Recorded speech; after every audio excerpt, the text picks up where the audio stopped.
our model to kind of start to talk about organizations, I want to do one step back to say, all right, fine, let's suppose that we are able to merge some of these things into an organization in the future, one that is commercializing and making profit from previous innovations, but somehow can create another part of the company that will have the freedom to really innovate, which means, of course, have very porous boundaries to the outside and in a way to the people making, if you will, the capital inside the company from the old innovation.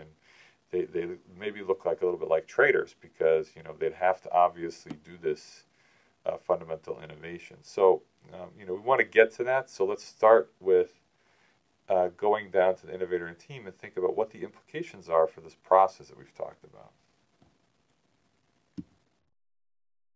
So, let me just back up here. So, how do you accumulate the MIT, the market implementation and technology experience that we need in the current ecosystem? So now this is taking a current view. And you're forced to conclude based on the last two diagrams, the last two slides that I went over. University suffers from not having enough market implementation knowledge, and corporation today suffers from not investing much long term and doesn't invest having MI influence universities by having some heavy, intense, real overlap with them in innovation projects, except for the experiments we've done with the innovation interface. So for people today, how do you really accumulate this? How can you? And again, you don't have to be the main innovator. You could be, if you're watching this lecture and you feel like you could be an innovator. Certainly as an innovator, a core innovator, you'd have to, accumulate this market implementation and technology knowledge so you can really think about, executing on an innovation process. But for those that want to invest in it again, for those that, want to be part of that process in various ways, writing intellectual property, what have you, understanding this still requires you to accumulate this experience so you can participate in the process. So I think in 2013, the answer, and maybe this will be the answer for a while, is to actually work for a company, in sectors of interest. Now, this doesn't seem to be the current philosophy for, what people are saying in this sort of, university model of doing everything. The idea is that, people, when they leave and they're 20 years old, they're supposed to create companies of great value. And those are, really outliers. Just to remind you, if you look at the statistics from Kauffman Foundation, the average entrepreneur is starting their company at the age of 45. And that's because they probably have accumulated at least more market implementation knowledge so that they can feel comfortable that they have a chance of doing what they think they want to do. So for a young person to really set up a foundation, think about areas of interest and go work for those companies, because that's where you'll at least start to accumulate M&I. And hopefully, if you've had a good background technology experience at a university, that's a good beginning. The other thing, of course, is move within the company, which broadens the number of market implementation things you can see. And I think one of the key things is that if you think about the MIT iterative process, it's actually a learning process, and it's continual learning. And the learning changes over, that innovation cycle, whether you're starting at the fundamental end or midway or wherever. But even though the type of learning changes, you're still learning. And so it's easy to see, if you look at the transition, for example, of strained silicon and AT&T, you could see that learning was starting to cease, that there was no place to go if you're really going to be intellectually honest with yourself. So Um, the other thing is that the days of internal markets really dominating, people talk about, rising countries like China or whatever, and certainly you have to have more domestic consumption in large countries like that, just like the U.S. But really, those days are gone where you can expect innovation to happen solely internally because everything is cross-cultural and global. Meaning that if I look at the market, space, it has to include things outside an individual country. And implementation today, my goodness, talk about something that's absolutely global. And these things are not going back in the bottle. And so, dreaming that nation states internally are going to have all of the components for massive innovation by themselves is a little bit silly looking forward. And that, these sorts of cross-cultural and global skills, again, can be really accomplished through a company, working for a company. So this is one way to, I think, build for a better future for innovators and teams. So risk for a given innovation is less once you've achieved this. So a risk is sort of a relative thing. As I like to say, when you really look at it, entrepreneurs aren't risk takers. I hate that expression when people say that. They are calculated risk takers. What they do is they remove enough outlying risk that they're comfortable doing what they're doing. And that is exactly the innovative process itself. So the iterative innovation process that you can learn, for example, with the company experience I'm talking about above, makes you comfortable either individually spending your time on something which is risk because it may not come to fruition, or if you end up being related to investment at the government or financial level, it makes you comfortable with those investments that others won't have. So you have an inherent advantage in investment if you actually do this. The days of kind of staying remote and at least until our next innovation paradigm appears, investing in innovation instead of just pieces of technology that in an innovation paradigm, piece of technology that need to be developed that'll be consumed are pretty obvious. In a pre-paradigm state like we're in now, the innovation, you can't tell what technology necessarily is the key thing to plug in because we're looking for innovation. So, at this point in time, there's an increased stress on innovation process, and if you don't look at those details and understand this process, it's going to be very difficult to invest in new things and before anybody else in the next 10, 20 years.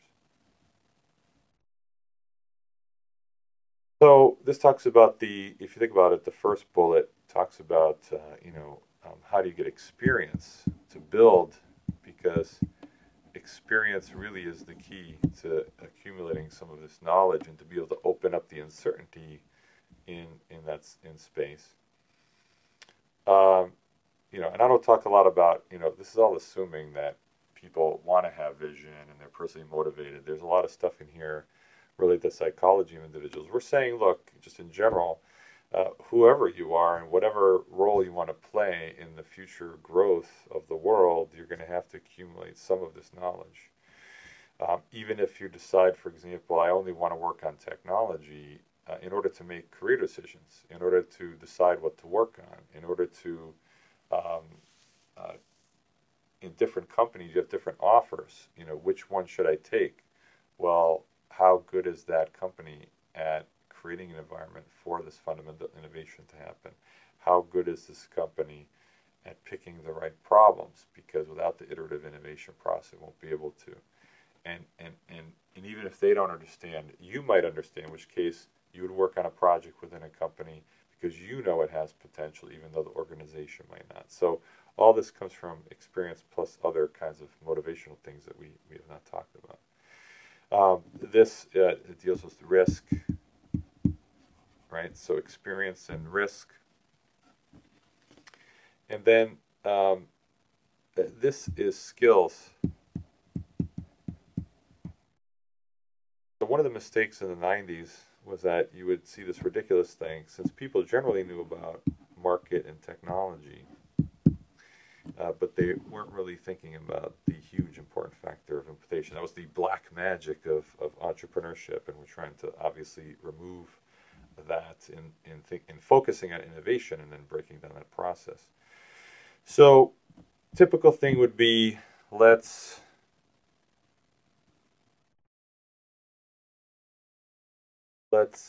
put a person here, and that'll be someone that is, let's say, the CEO, and they're solely focused on, business.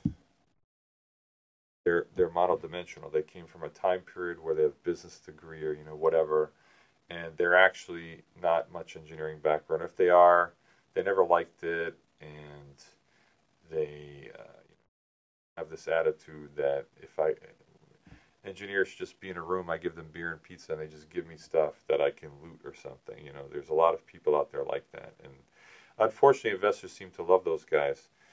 Of course, they did their own damage because, like I said, this doesn't work. Because then you would pick, some, nerd, let's call them, that only.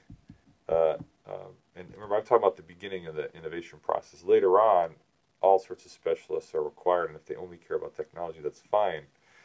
But at the beginning, you get a narrowly minded business person that doesn't really care about anything else and thinks that somehow this stuff appears in silver platters. You get a technology person that only wants to focus initially on technology and doesn't understand the importance of other things. And maybe, you have some operations person, which again isn't part of these other communities and solely is narrowly always been focused on operations. And in the age of specialization, they're able to get away with that. This is a disaster for trying to iterate, because these three individuals not only cannot understand each other in the early innovation process, which all companies, especially small companies, as they're trying to do something to get a big advantage in the marketplace, they probably are doing to some degree of medium scale innovation, if not fundamental. And they'll never be able to converge because, this guy's only looking at it from his lens, and this guy's only looking at it from his lens, and the same over here. So pretty much you start to realize, way, way later, in the parts of a company that is very, very mature, these people could do these roles, right? But also, by the way, if you have that future innovation corporation where the parts of the company are porous, and like I said, they have the flexibility to increase uncertainty in market implementation and technology, then you're not going to have these types of people in those organizations either inside the corporate culture, or they will have to sit in the corporate culture where it's operationally focused, and that's where they came from. So what really helps is that if you can compose people that have multiple experiences in different areas. So for example, if I get a technologist that did a startup before and had to become a VP technology person that worked with outsourced manufacturing, I would consider them to have implementation technology hybridization. If I had a technical person that was in a previous company forced to become really the CEO and had to deal directly with communicating and understanding which market to go into, then I would consider them a market technology hybrid. So basically, if you have these hybridized people, then when you do this iterative process, they can actually iterate together because they at least know two areas. Obviously, there's the rare case where you have Steve Jobs, where this whole thing occurs in his head. So if you have a master innovator, you can take the specialists and tell them to go out and accumulate all those opportunities and pieces that I can look at, and then I personally can go through this. Then you have a master innovator, and there's examples of that, of course, and the impact is huge. But it's highly unusual that people can increase the uncertainty in each area and do it all in their head by themselves. So oftentimes, at least having a team of 3 people where those 3 people have each experience in 2 of the areas would be higher probability of being able to move forward with the iterative innovation process.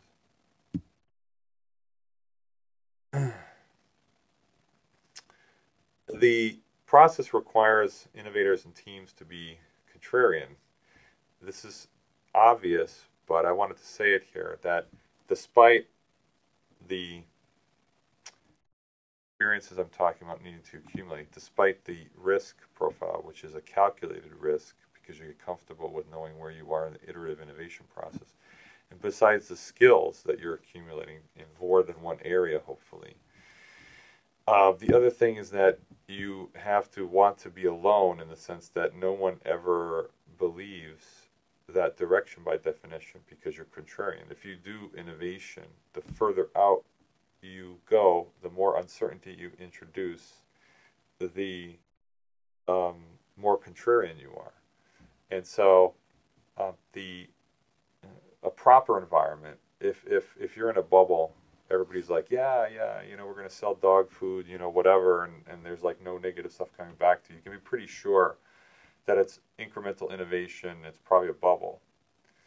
Where you know that when you're back to normal times, you're just trying to go out to some medium scale innovation, and everyone tells you constantly why it won't work, but there's some good information in there that you have to learn how to take, and you can't lose your optimism while you do it. Of course, until you accumulate enough information that you know that the innovation is not going to converge, right? So this is that even customers and suppliers are never going to say, "Oh yeah, sure, come in, ruin my life, and change everything." You have to be able to take in the key pieces that you need to hear and that you can evaluate, and then you need to hold back and resist the negativity that doesn't have any relevance to on some factual basis.